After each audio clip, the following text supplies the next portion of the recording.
Okay? Thank you very much. It's so nice to be here with you in this important event. Of course, we try to bring news and what we see that is more interesting regarding hyper-personalization. We're going to talk about Santander case and a quick discussion.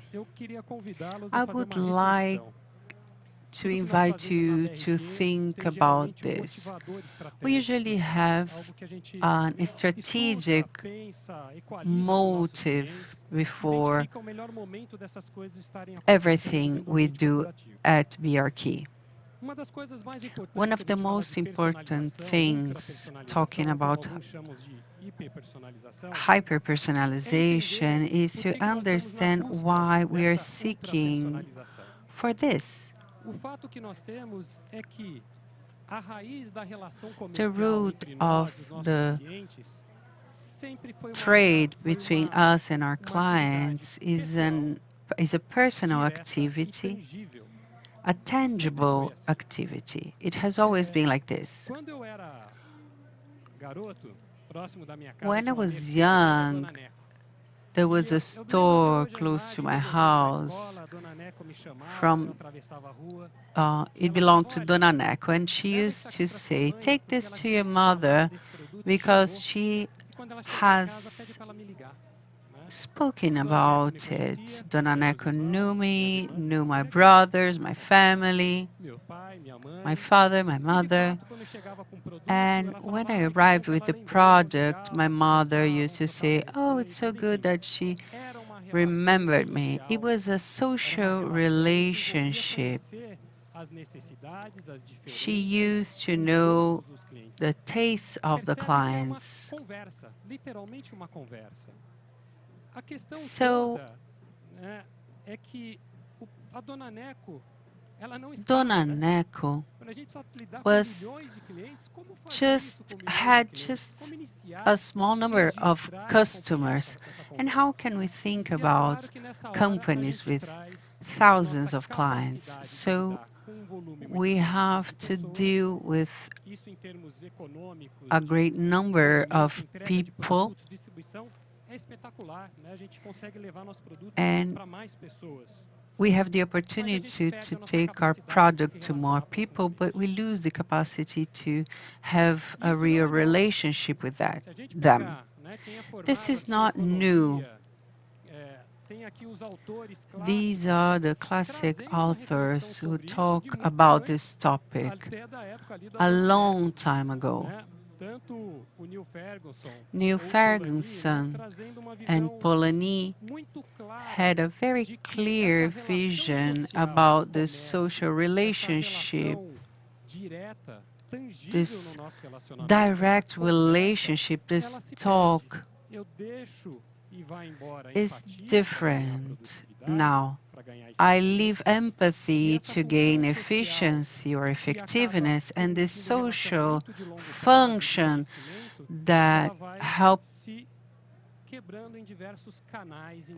both ways will break down.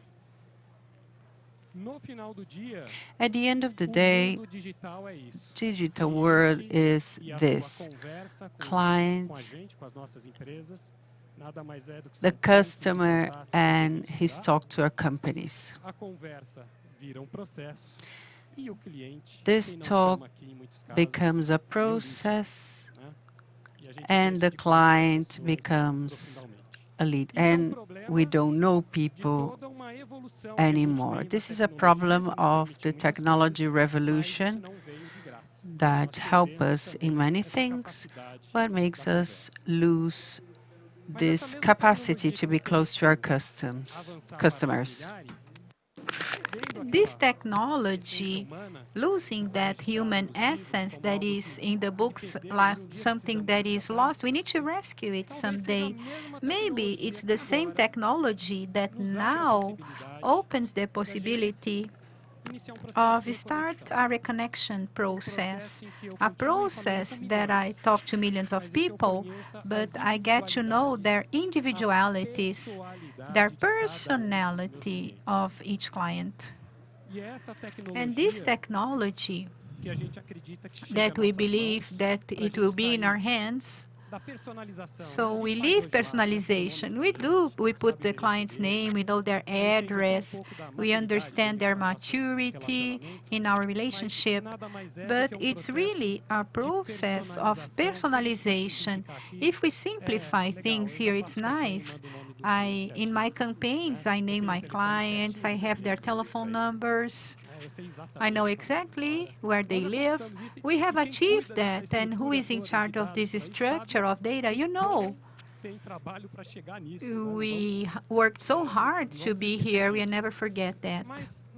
But we also have a path for hyper-personalization when I create this micro-audience. And I do not mean that person, but I can get small groups that are so similar. And so I can deliver a conversation, a communication that is more personalized. But it's something that is one way. The approach of BRQ, for that we call it ultra-personalization. Here we can really speak with our clients, log their return, and make this, we feed our database for the next conversation. And then we start in this segment also bring generative AI as a big engine enabling it all. But it's the same engine that I use to modernize my apps. It's the same engine that I will use to reduce service cost. The ultra approach is when I take everything to the limit, the maximum of my human capacity and my tech capacity for Gen AI in places that we have tested, we have run, we have learned. So this ultra universe could be replicated in complex environments such as the financial industry. Ultra personalization, in the end of the day, what we want is just to open up space to create a relationship now that is digital and get back to have a conversation that is more human, more tangible and direct with our clients, like the shop tender did, and now we bring to the corporate world, so we can do it with big corporations.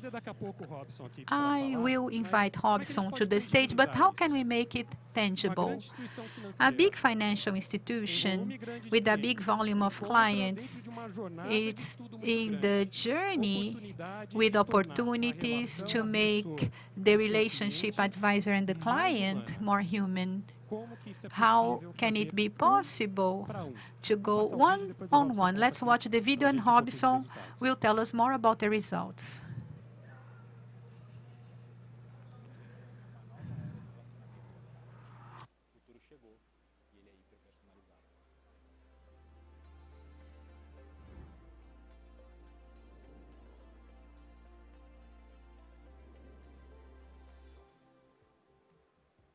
pudéssemos transformar cada conversa entre assessor e cliente em uma experiência sob medida.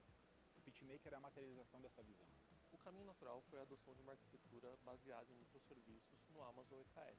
E, como protagonista, o Amazon Bedrock. A AWS esteve lado a lado com a BRQ em cada etapa do projeto. O compromisso da AWS com o sucesso do cliente fez toda a diferença. O parceiro hoje é o nosso time estendido dentro do cliente. O impacto foi imediato. O que antes levava 35 minutos, hoje leva menos de 30 segundos. A gente desenvolveu juntos o que foi a primeira ferramenta de assessoria com IA generativa no mercado brasileiro.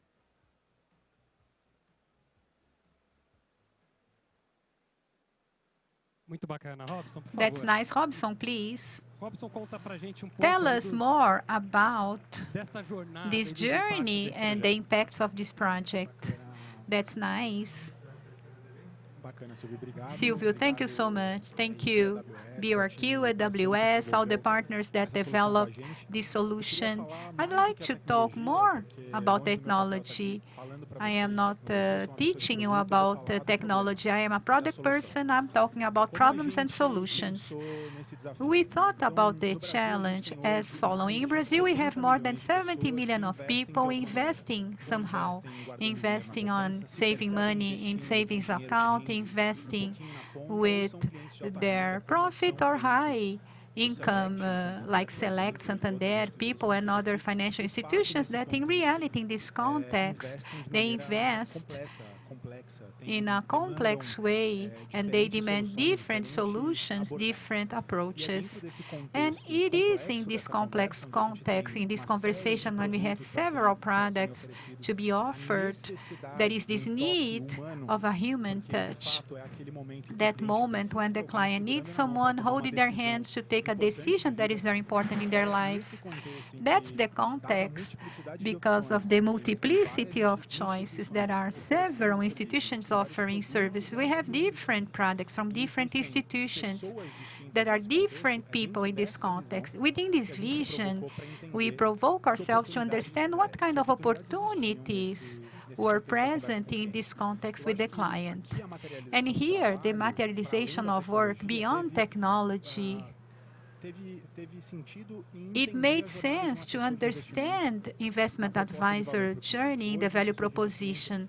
Investment advisor, in order to offer value, they have to experience a hard journey, morning call, they need to understand the prospect of the fund, they need to be certified, CPA 10, CEA, CFA, and they need to be ready because the client that is ready can access all this information will challenge this advisor asking them things, and maybe they are not ready. The core of the solution, PitchMaker is the name because it tackles a specific problem. We call it showtime. The advisor is getting ready to have an important conversation with the client. And in this context, we observe in the pilot program, we have more than 1,000 advisors in our team using this solution. We started this journey, and when we placed this into production, we observed an increase in the contact rate because the conversation was one-to-one and not one-to-many. That's the point of ultra-personalization. 22-40% contact. If you work with financial services, you know how hard it is to find the client.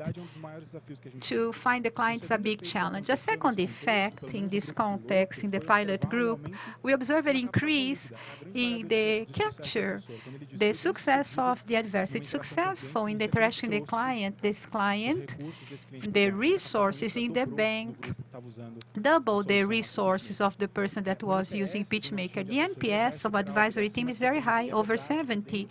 And it's true, in this context, we could create automation because we reduce the time of interaction, the preparation from 35 minutes to 30 seconds, this multiplicity of morning call, the model wallet, everything in a single question. What I can say to Silvio today, what I can tell my client, is time reduction is not mechanic, because a big challenge of keeping the human relationship with the client as it should, you never lose the human touch.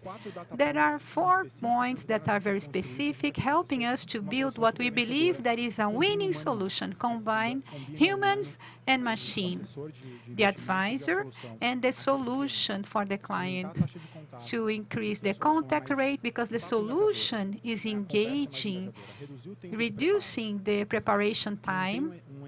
You keep an NPS that is very high for a client that is super demanding, and you do it for something in the future.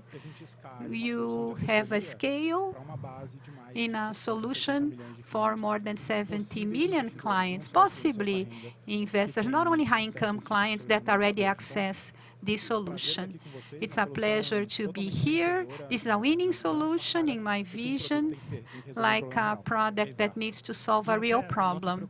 And our concern is to go deep dive. I'd like to invite Robson to continue this conversation, so we open up this panel, bringing Marcelo Sarmento, our CTO data, to explore more the solution pitch maker, successful solution in Santander, and understand all these characteristics. Marcelo, please. I will start asking Marcelo. Projects like these at Santander, everybody is telling about generative AI. They say, okay, in order to reach this point, there was a discussion. There is a dimension and maturity of data that is so big. Marcelo, when we talk data dimension for this project, what are we talking about? Help people to understand what's necessary. So I believe this project, what we can highlight is that considering the architecture, when we talk about the solution we produced, it's genetic AI. Can you hear me? Agentic AI. This architecture is common already in the market.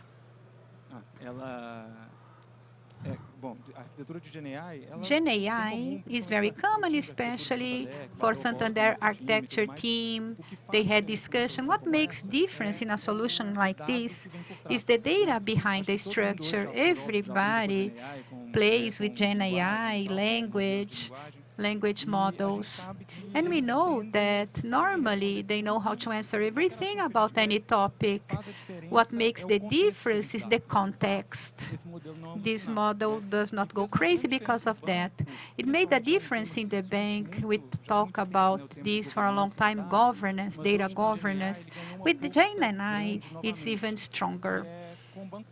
The bank, it was easy to understand what Robson mentioned. We need data in the morning call, the client's wallet. We need to know the market data in real time, maybe.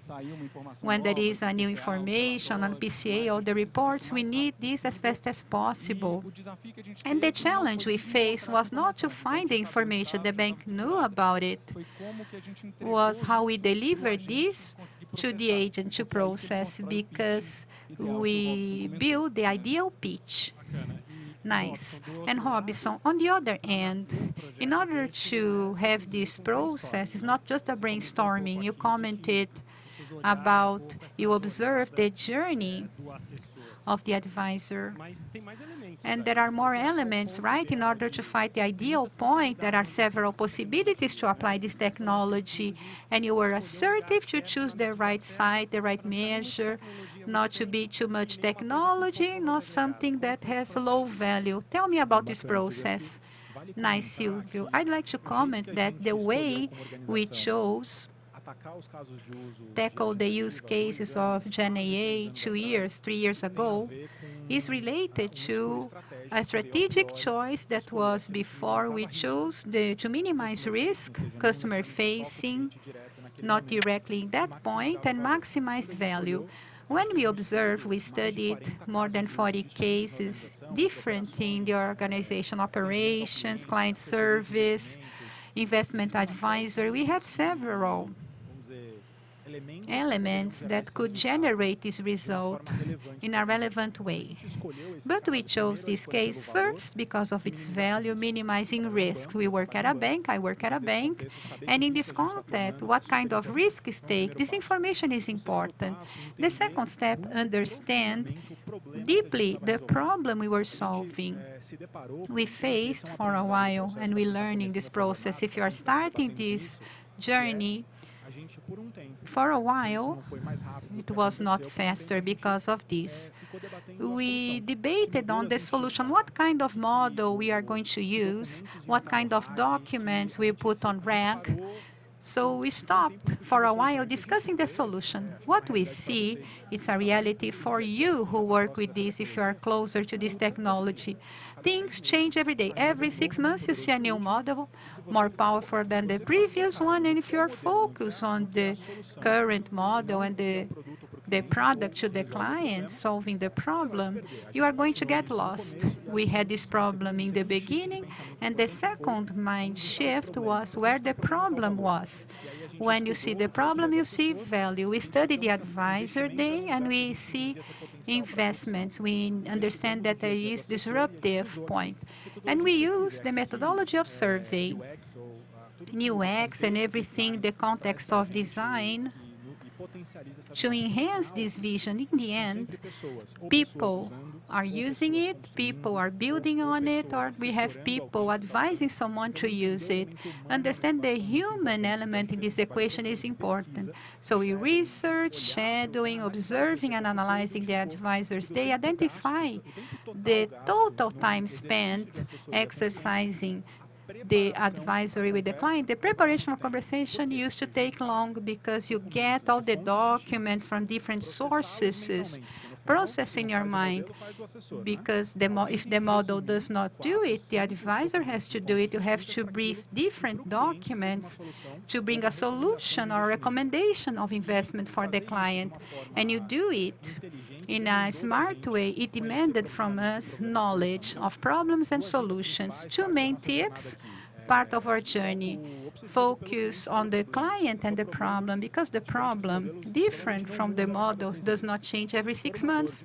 If it's a real pain, is latent, is there, nobody solved it. And the second thing, in this context, to get to know the human element, focusing on the solution, understand the problem, and as he said, to build something that is timeless.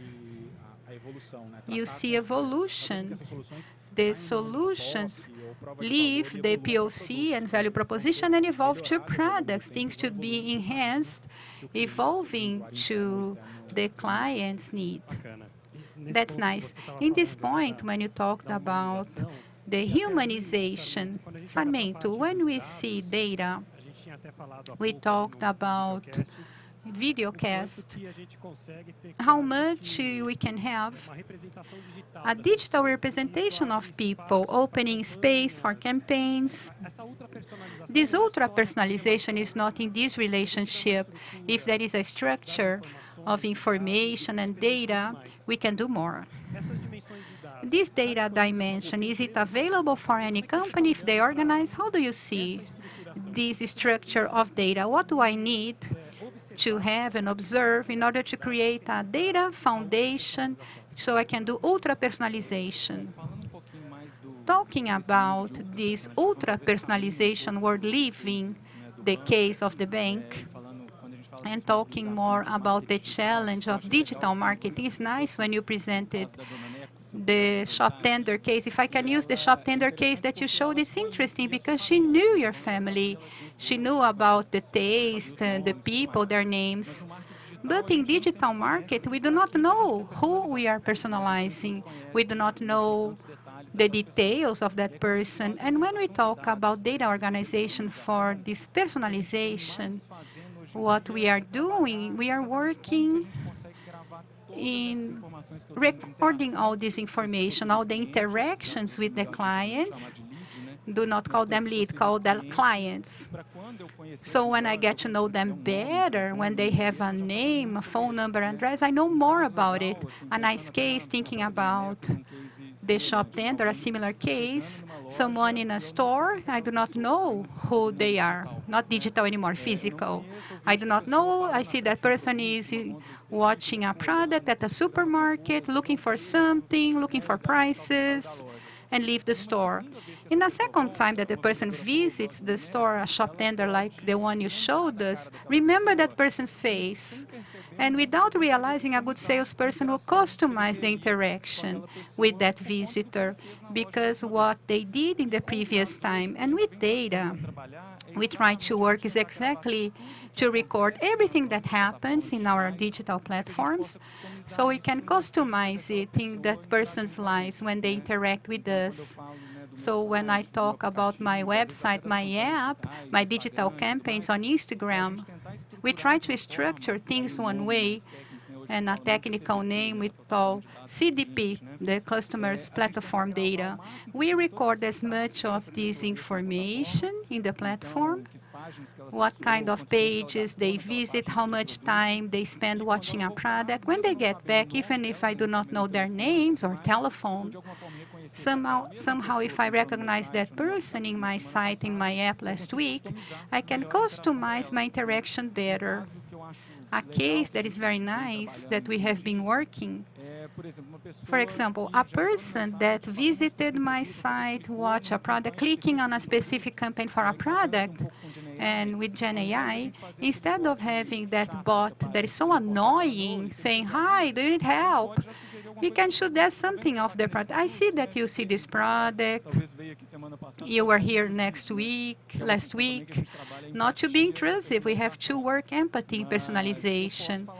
I can talk about that product, try to ease a pain with empathy. It seems like I know them better. That's nice. Of course, projects like this one in Santander, we are talking about a first horizon. What can you share with us?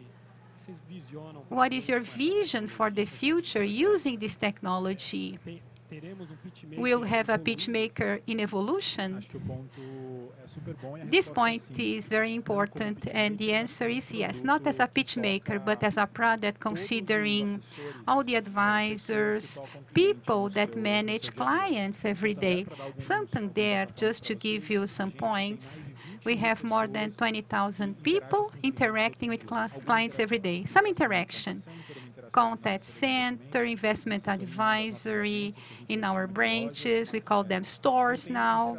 Interactions that happen with the person as the translator, bank and client in a context that is broad. The first horizon that we have a vision, we talked about the human contact in a context of investment advisory. How can we take this to 100% of our team? Humans, people that manage clients. We have some things already in contact center. We have examples of these use cases using Gen AI in other contexts. But the next challenge, how can we gather it all to offer what he said? He explained in a noble and technical thing, a feature that we see value memory. I remember when I see the channels, there was an interaction. So the next interaction is not a reset, a restart of something that I should know. So this is a first horizon innovation. When you see these pillars and the technology, the pitch maker is about one archetype, one way we see solutions in the channel for the client. We call it Super Co-Pilots Framework. Human contact, how can I help people to work better? That is another important archetype, autonomous interaction. We have 75% of the service in the bank is a machine working, a bot, an app is self-service. We call self-service, but in the end is human-machine interaction. And in this context, there is a plan to evolve this interaction to something more GPT-like, if we can call it this way. Is a second important archetype because the expectation of our clients, and we search every day to see the evolution, the expectation is changing. In the past, the clients say, "I do not want to invest without the presence of a person with me." So we repeat this survey and the number change. An important part of the clients say, more than 2/3, if the investment is up to a certain level, not committing my money, I can be advised that is generative. This is a context. A second pillar, the evolution for autonomous interaction. And the third pillar, an important part of what we do as a bank, in addition of farming, taking good care of the clients, we acquire new clients in. And that is an important change on paradigm. The way we offer solutions on the internet. He talked about media, search engine optimization. We are relevant for a search, for example. This changes. Agentic search in a model that we leave a context of one click that is the best experience in e-commerce. with us, with an agent, is zero-click interaction. It's an interaction when the client demands something to an agent, the agent executes it in a complete way, end-to-end. So we are getting ready. We are evolving our service to an MCP context, A2A protocols, so we can have the capacity of communicating with these tools and this new way of search, thinking about public web. The way people acquire clients will change as well. There are three fundamental paradigms. Super Copilot, the pitch maker, is a seed that should evolve everybody who manages clients. And the context of autonomous interactions for all the banks, all the companies here, probably that's the biggest service flow, self-serving clients. And the third, we need to get ready to acquire new clients in this new world. There is a name for that. Agentic Search Optimization, ASO. ASO changes, and we need to get ready for that. Our services need to be ready in order to be exposed into the web and to be used when I open an account using GPT, AI mode in Google, not only the search on Google or media, in our social media. That's what we do. These three things need to change. Our visible horizon of innovation is that we call it, we do it without touching, without the screen. This is disappearing. You mentioned about memory and this relationship with people, and we have to keep this memory. People are in the end of this presentation. Let them know about the dimension. That is a strategy to capture this data that is not structured yet, is not transactional. So we can build up a memory together with this digital vision of that person, so we can build a digital relationship, so we can have other visions. Is there a strategy for that using data? Yes, there is. And the evolution is very big. In my opinion, maybe it's annoying to say that it's not mature, but we see the evolution. We can realize there is still room for growth. The challenge that we see, considering data, is not only memory. Maybe keeping memory in data, that's the easiest because we have storage, we have cloud and database. The most complicated aspect is to acquire and connect things.